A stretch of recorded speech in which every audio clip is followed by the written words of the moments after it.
Hi everyone. Sorry about that. We were just doing some reshuffling. Well, that could turn bad, couldn't it? Okay. Welcome to the Cabinet on Wednesday, the 23rd of September. In accordance with the local authorities and police and crime panels coronavirus flexibility of local authority and police and crime panel meetings, England and Wales, that's a mouthful, regulations 2020, this meeting is being held virtually to facilitate attendance and enable the consideration of important matters during the current COVID-19 situation. The meeting will therefore operate differently in that members of the Cabinet joining in remotely are still able to contribute and vote on any matter. I would ask all attendees tuning in to mute their microphones unless they have been invited to speak. If anyone wishes to speak, please use the hand up icon or send a message using the message icon indicating your wish to speak, and I will invite you to turn on your microphone at the appropriate point. When you are finished speaking, please remember to turn off your microphone again. Following questions and debate, in order to make a decision on the item, I will ask the Chief Executive to ask Cabinet members whether they are for, against the proposal, or if they wish to abstain. Please note that this meeting is being live streamed via the Council's website and will also be available to view by members of the public and the press who are allowed by law to film, audio record, take photos, blog or tweet at this meeting. I will now ask all Cabinet members and scrutiny members present to introduce themselves in turn. I'll start with myself. I'm Councillor Maria Crompton, Statutory Deputy Leader of the Council. Councillor Ali? Yeah, Councillor Ali, Cabinet Member for Resources and Core Services. Councillor Alcock? Councillor Keith Alcock, Cabinet Member for Homes. Councillor Millard? Councillor Millard, I'm a Cabinet Member for Inclusive Economic Growth. Councillor Padda? Councillor Iqbal Padda, Cabinet Member for Community Engagement and Equality. Councillor Singh? Oh, sorry, I've missed one. Go on, Councillor Singh. Councillor Rajveer Singh, Cabinet Member for Skills and Employment. Councillor Shaheen? Councillor Farah Shaheen, Cabinet Member for Living Healthy Lives. Councillor Underhill? Councillor Joyce Underhill, Cabinet Member for Best Start in Life. Thank you. And the scrutiny chairs are Councillor Luke Giles. Now Councillor Luke Giles. Don't seem to have Luke Giles on the call, Chair. Okay. Councillor Elaine Giles. Don't seem to have Councillor Elaine Giles on the call, Chair. Councillor Rollins. Don't seem to have Councillor Rollins on the call, Chair. Okay. Do we have any apologies for absence? We have apologies from Councillor Taylor, Councillor Moore and Councillor Priest. Okay, thank you. We'll move on to agenda item 2, members to declare any interest in the matters to be discussed at the meeting. Do members have any interest to declare? No? Okay. We will move on then to the minutes. The minutes of the meeting held on the 9th of September 2020. I move them as a correct record. Do we have a seconder? Yeah, I second the minutes. Thank you very much. They are approved. Are they approved? Yeah. Cabinet members? Yeah, Aye. Aye. Lovely. Thank you. Agenda item 4, additional items of business. We do not appear to have any additional items of business today. Agenda item 5, recovery, rest and recovery phase 1 findings, and that's me. So I would like to introduce this report, which outlines the findings from the impact assessment work undertaken in phase 1 of our recovery journey. The impact work has focused on 3 areas: community impact, economic impact, and the impact on our staff. This work is really important, and it will help us develop and shape our services to ensure that we are meeting the new and emerging needs of our communities in Sandwell. I think it is also important that this information, these findings, are discussed as widely as possible. We need to share what we found out and add to this the experiences of our partners and stakeholders. The start of these conversations is here today. David is also ensuring that our entire workforce is part of the conversation and that our partners hear these messages too. I am now going to hand over to David to talk through a bit about our approach before the lead directors for each of the areas of the impact, give an overview and key findings. Thank you, Chair. Hopefully everybody can see the screen and the presentation should be on there. Just before we start, I want to acknowledge how tough COVID is making things at present. And as we've said many times before, it's going to get tougher. And so thank you to members and to officers for your continued support. We know that the scale of impact of COVID won't be fully understood for years. It will be a constantly evolving picture, but we have to take a snapshot to understand where we are and how best we can support people now whilst trying to forecast how we might need to evolve. In some ways, it's reassuring to know that Sandwell's experience mirrors that which is emerging nationally. Although poverty in Sandwell has meant we have perhaps been more vulnerable to the direct and indirect effects of the pandemic, both in the community and in the economy. Most importantly, we have continued to deliver services for the people of Sandwell despite the challenges. What we have learned poses questions for how we respond and develop our recovery plans. What we are presenting you here with today and what we want to discuss with you are the impact findings from phase 1 of the process. To understand the impact of COVID on our staff, our communities and our economy, you may remember we established 3 impact working groups. Each of our impact working groups have had a lead director. For communities, it's Leslie Hagger and Alan Cadder. For economy, it's Alison Knight. And for staff, it's Sue Stanhope. They'll each take you through the context and the findings of their area. Now I'm going to hand over to Leslie and Alan to take you through the findings and the community impact. Thanks, David. Alan and I are just going to take a couple of slides each, but starting off just to say that the engagement that we've had from services right the way across the council has been really fantastic, and all of those officers and staff that work directly with our communities have been able to contribute to our understanding of the findings that we're going to show here today. So if we could just have the slide, lovely, thank you. So what we found generally is that there is nothing new emerging. Most of the findings reflect what's happening nationally and also what we know our challenges are locally, but we have identified some very specific things. We worked closely with our Council for Voluntary Organisations, SCVO, and all of the feedback through their survey identified mental health as a significant issue. We also have found that food insecurity has been exacerbated during this period of time, and there is a lot of food insecurity anyway, lots of food bank activity, but it's been a particularly hard time for people to get access to food, and particularly good food. We've seen that the effects of digital exclusion have really been exacerbated as well. So lots of people living in Sandwell who don't have access to anything digital at all, don't have internet access, don't have broadband, don't have the hardware either to be able to access services that are on the internet. So this move into lots of services being available digitally has really excluded quite a lot of people. We've also seen mounting household debts during this period of time, particularly for those people who may have been on short-term contracts, zero-hour contracts, or short-term pieces of work who have lost their income. There have been increased signs of neighbourhood stress during this period of time, and particularly increases in levels of domestic abuse across the borough, and the impact that that has had on families and communities more broadly has been really quite serious.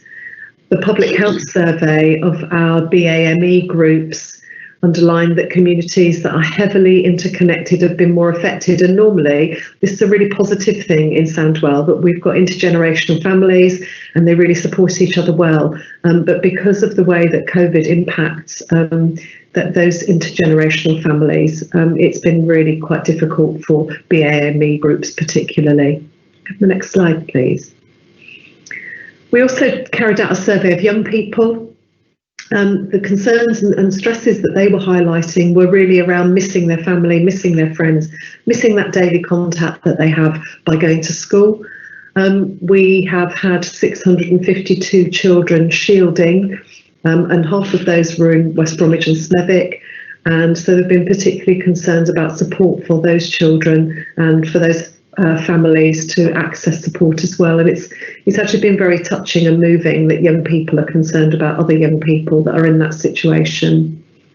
And also young people talked about their concerns of the long-term impact of learning on younger children, not having that ability to go to school, make friends, and particularly when they're in crowded home environments or challenging home environments where learning remotely has been really difficult. On the positive, however, young people also did talk about how great it was to be able to spend time with their families. And I think that's something to really learn from and remember. We've seen another positive around the huge increase in volunteering. 732 people who signed up to the SCVO database, lots of them actively deployed in volunteering and really wanting to carry on with that and do it again. But we've also seen across the voluntary and community sector, again, further pressures, increased demand, but the closure and depletion of some services. The town member workshops have also highlighted these same issues. So through all of the surveys and all of the workshops and all of the conversations we've had, we've seen these same issues coming through time and again. I'm just going to pass over to Alan now. Thank you, Leslie. Again, when we come on to community vulnerability to COVID, studies have shown that in addition to personal long-term health issues, COVID risk factors also include gender, older age, deprivation, overcrowding and ethnicity. And that's been really concentrated in certain areas in Sandwell. Sandwell being a densely populated inner urban area, again, does lend to this as well. Deprivation is widespread but concentrated in the central part of the borough, and the spatial impact in the borough is highly uneven. So after examining the spatial distribution of the above risk factors, parts of Tipton, Central Wednesbury, Central West Bromwich and Smethwick emerge as areas vulnerable to COVID. So in terms of some of the key findings and recommendations, COVID has exacerbated existing weaknesses in Sandwell's community related to underlying poverty and deprivation. We need to do something different to address these underlying vulnerabilities.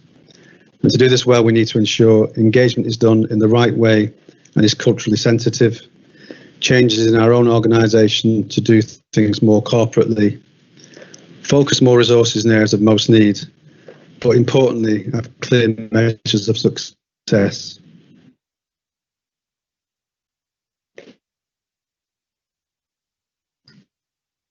Sorry, it seems that we've lost Alan there. I think we're just passing across to Alison now. Thank you for that. The next section is on the impact of COVID on the local economy, and this particular piece of work has been led by the Community Wealth and Economic Resilience Delivery Group, and it's drawn on data from the Black Country LEP, from the West Midlands Combined Authority, and from any national and other regional evidence that we've been able to access, as well as very local evidence from our understanding of our local businesses and the Chamber of Commerce. So the context is that the biggest impact of COVID on business has been the restrictions on opening and social distancing, as you'd expect. We're all aware that the UK has officially entered recession. We're in the worst economic crisis on record, and clearly there is the potential for this to get worse with further restrictions. The labour market statistics lag in reality, but what we've seen so far is that there's a stark reduction in the number of employees on payrolls across the country, and this is reflected locally also. In the West Midlands, KPMG have carried out a piece of work which predicts that the region will feel the biggest impact, particularly due to the reliance on the automotive industry and the supply chain network, which has experienced a severe downturn.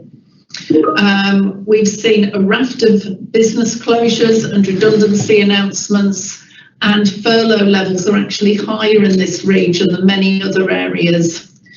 High streets, there's a prediction that shops could halve in 2 years, with online shopping up by 50%. And there's also been issues around high knowledge, high skilled workers being able to work at home, but those working in retail, manufacturing, or on the front line, or in warehousing are more at risk of infection. So moving on particularly to the impacts for Sandwell, overall the FSB is expecting around a quarter of SME businesses to close by 2020. In 2020, there's been a study also suggesting that around 16,000 jobs are affected in Sandwell. In specific sectors, clearly the percentage is much higher. In particular, younger workers, females and lower earners have been impacted.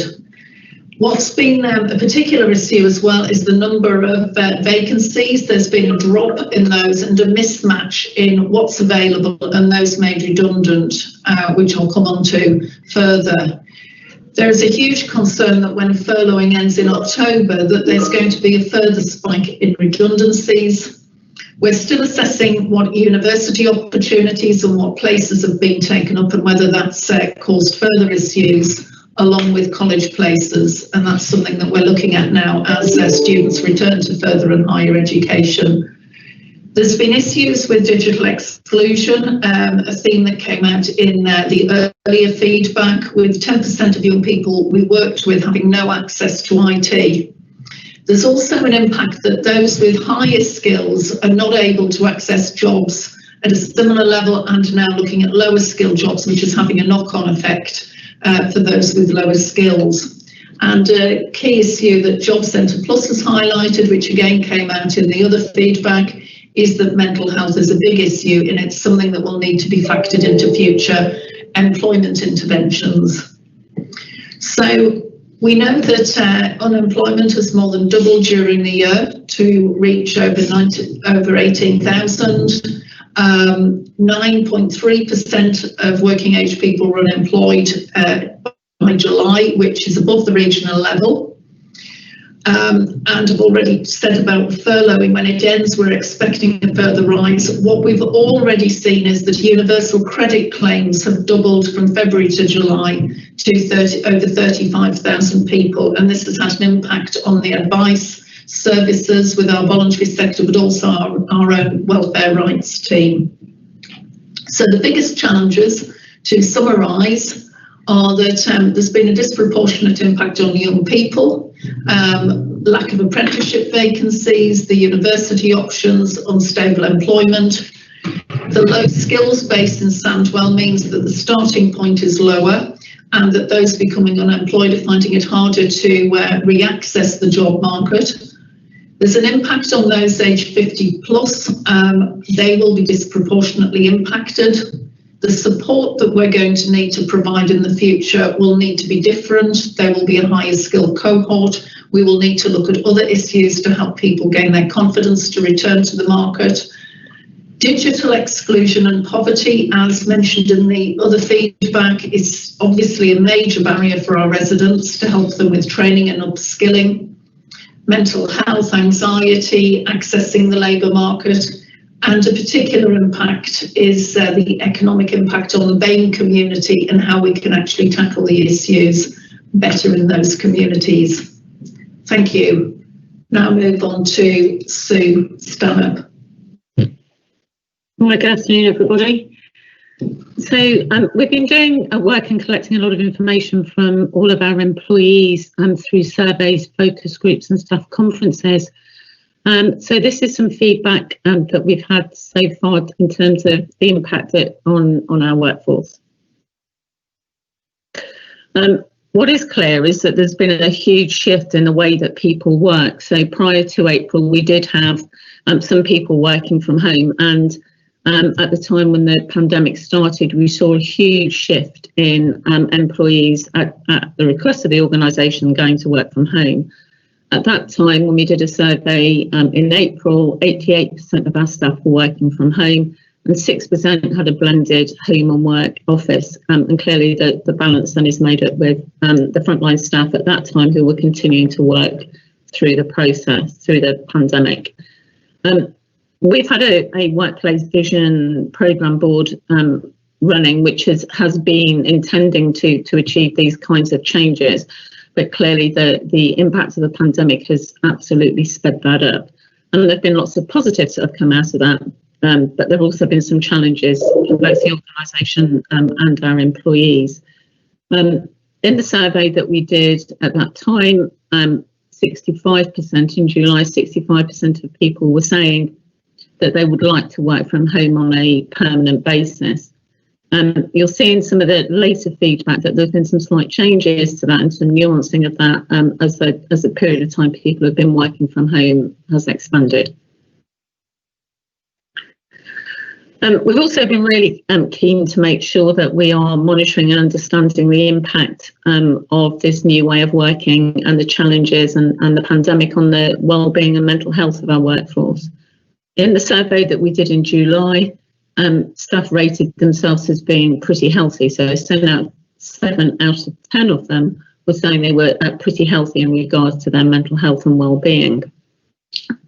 People have fed back that they've enjoyed having that potential to balance home and work life, and many have enjoyed not having to commute. However, some people have been experiencing difficulties in managing workloads, and in some respect that's about virtual meetings such as this running back to back, but also not being able to get that same separation of their home and work life. If you're not going to the office, you're at home working, then the challenges has existed, as well as the sense of isolation, some challenges around caring responsibilities, and actually the physical environment that people have and whether they've got the space to set that up as a home office. We also found that about a quarter of our staff throughout the pandemic had also experienced a close bereavement. So actions that we've taken so far, I mention on a fairly regular basis that we've got an intranet page, and it's also on the internet, created as a central point of access for all of our answers to the questions that we're being asked on a regular basis, as well as information on wellbeing and the training that we are putting in place to support it. We've been reviewing our smart working guidance to make sure that it supports people in working from home, and we've produced a toolkit that goes alongside that. In terms of employees' mental health and wellbeing, and this is for everybody, this isn't about people who are working from home, we have increased the IACT training, which is training specifically looked at giving people an understanding of mental health and wellbeing issues.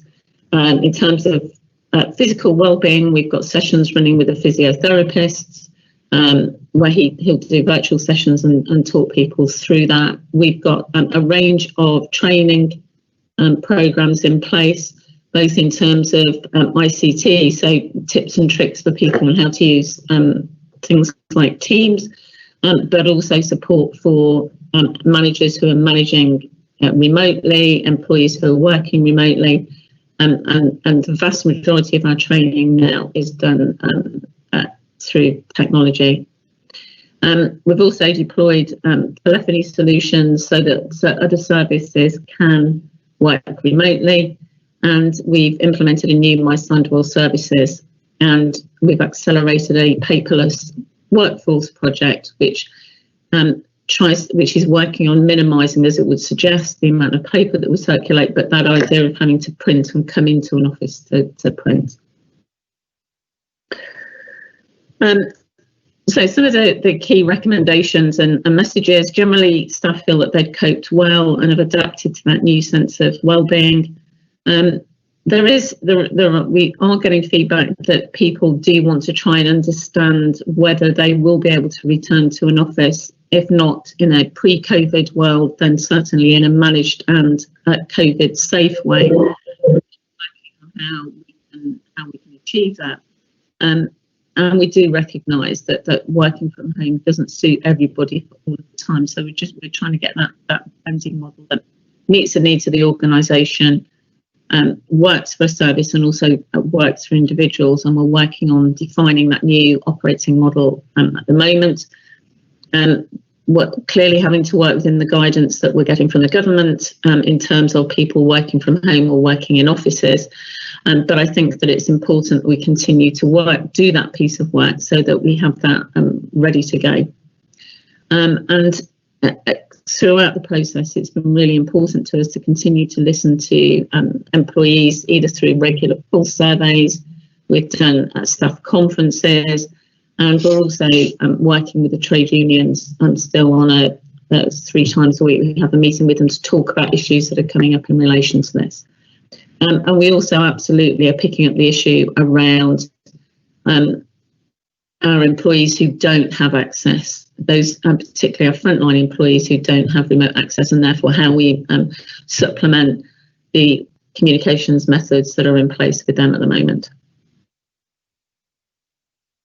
Okay, I think it's back to you, David. That's back to me. So thank you to colleagues for that. We've had lots of information on the different ways COVID-19 has affected our communities and our organisation. Now, we've had a number of discussions with managers from across the council, and with their help, we've pulled together the key work. Digital inclusion, as you've heard, this is a theme from community and economy. We already have intelligence on the digital needs across the 6 towns. Now it's about turning this into action. Wellbeing and mental health. This is a massive issue in the community and for businesses as they adapt and restructure. We also need to support our own staff through change and pressures. Young people, as we heard, and their skills. Young people have suffered greatly in the crisis and will continue to suffer as this recession deepens. What more can we and our partners do to support those young people? New operating model for the council, how and when we will work, what services we can continue to provide, what we might do less of, what we might need to do more of, what we might need to stop, will all be decisions that we'll be putting in front of members. It's important to know what working at Sandwell will look like in the future, for managers to design their services accordingly and for transformation projects to be aligned. This isn't going to happen overnight, but I'll make sure we keep talking to staff and members about this and engaging. Lifting collective wealth. We've spoke earlier on in the conversation. We need to address poverty and equality in our borough, not just treat the symptoms. This includes our own responsibility as a council to let local contracts and to ensure we get social value. We need to implement the Community Wealth Action Plan and also to work with the community to define and find solutions. Communication with local people. This needs to be constant and useful, counteracting misinformation. It needs to overcome language barriers and to ensure we connect to all of our communities. We also need to focus on our internal communications. While we can't all be together physically, we need to maintain our sense of an organisation so that members and staff feel connected to the organisation we work for and for us to be one council. In the coming weeks, I'll be working with the Deputy Leader and the Cabinet Executive team to do more detailed work on these themes. We will be including this intelligence into our corporate business planning for this year, with a view to refreshing the corporate plan and the actions within it in December. Thank you, Chair. I'm happy to take any questions or field them to my colleagues. Do we have any questions, anyone? Any questions? Any hands up there, David? No questions, Chair. Okay, well, when it's all put there in front of you like this, it affects so many people right the way across the board. And the important thing is for us to now move forward and together to find the solutions, or try to find solutions to how we work in the future and how best we serve the residents of Sandwell. I will move this report, and we'll now move out to the Chief Executive to confirm the vote. Thank Please. you, Chair. Councillor Crompton, for, against or abstain. For.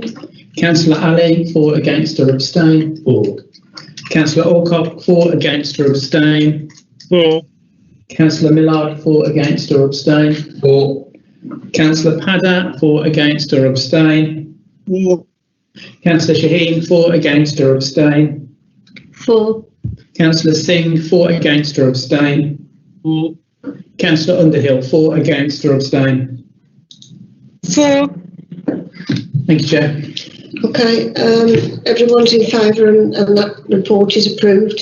I'm sounding a bit depressed here, and I'm aware that I'm sounding a bit depressed here, because I think it is sad, but I think we need to take heart that together we can all work together to find a good way forward. And I think that we need to focus on that rather than on the depressing circumstances. So with that, I'll move on to agenda item 6, which is development of new council housing at Reservoir Road, Rowley Regis, acceptance of single tender. And that I will move to Councillor Alcock to present the report. Yeah, thank you, Councillor Crompton. This report seeks an exemption to the standing orders to allow the acceptance of a single tender for the construction of 27 new council homes at Reservoir Road, Rowley Regis. This is because the council's procurement rules normally require at least 3 tender submissions to ensure value for money.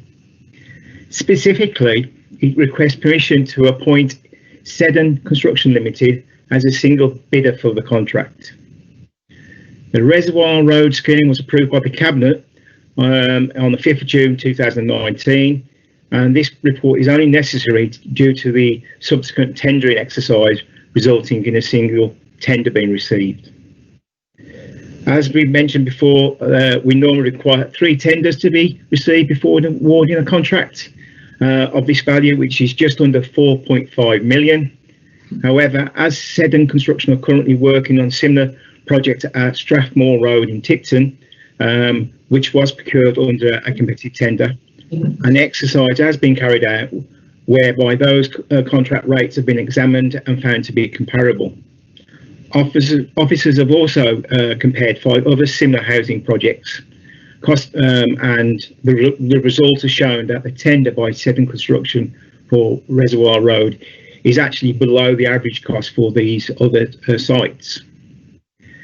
Acceptance of the tender submitted by Seddon Construction will prevent a further delay and costs owing to retendering. Social value has been included in the contract tendering. I therefore recommend that Cabinet approve this report in line with the recommendations. Okay, do we have any questions from anyone? Okay, I do have a question that was put forward by Councillor Moore, who is unable to be here today.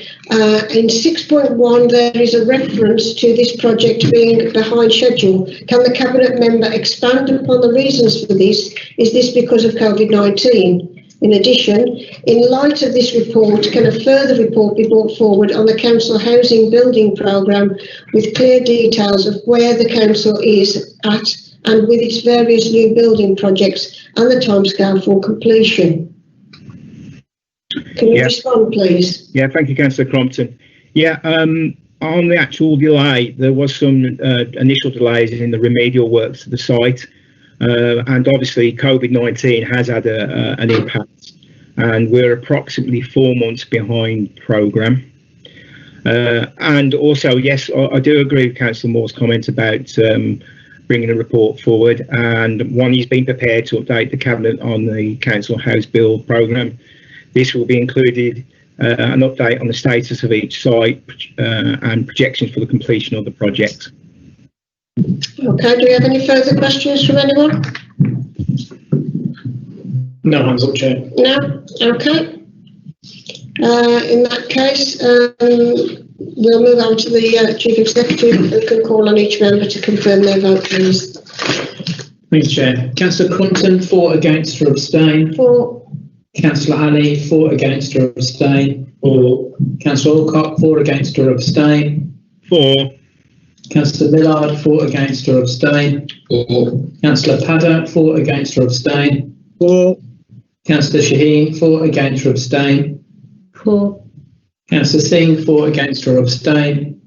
For. Councillor Underhill, for, against or abstain. For. Thank you, Chair.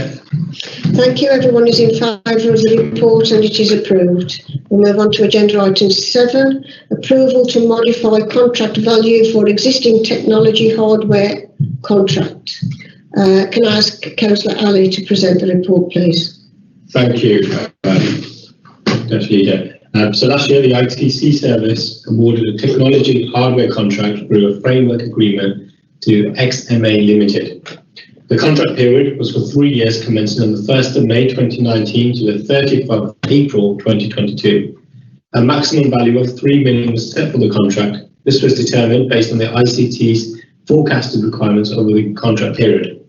We have now identified that the expansion of agile and mobile working across the council, the completion of workplace vision programme, and the refresh of the council's children's trust devices will result in us exceeding the maximum value well before the original contract expiry date of the 30th of April 2022.